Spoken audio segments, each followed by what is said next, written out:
Hola, bienvenidos a nuestro canal de Nutriza. Hoy te vamos a hablar sobre ¿qué pasa si como sandía y tomo leche? Antes de empezar nos gustaría que le dieras me gusta al video, te suscribas al canal y en los comentarios nos dejes tus inquietudes. Hay muchos mitos sobre la combinación de sandía y la leche. La explicación es que la sandía te hace retener demasiado líquido y cuando la mezclas con leche, terminas vomitando debido a la mezcla que salta en tu estómago.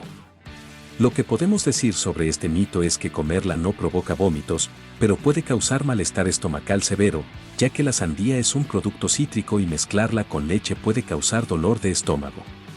A pesar de que aún persiste dicha creencia hoy en día de que la sandía y la leche son incompatibles, pero la verdad es que la sandía es como cualquier fruta, si la comes con un buen vaso de leche no te afecta en nada.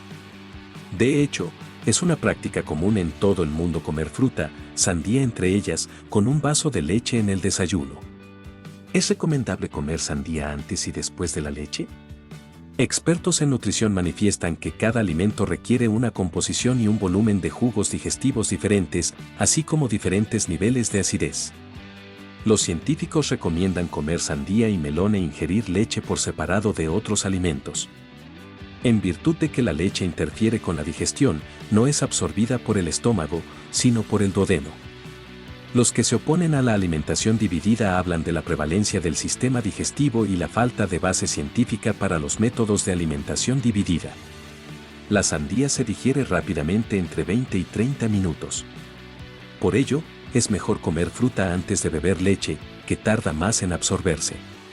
En este caso, es mejor una bebida baja en grasa, de lo contrario, la combinación puede conducir al aumento de peso.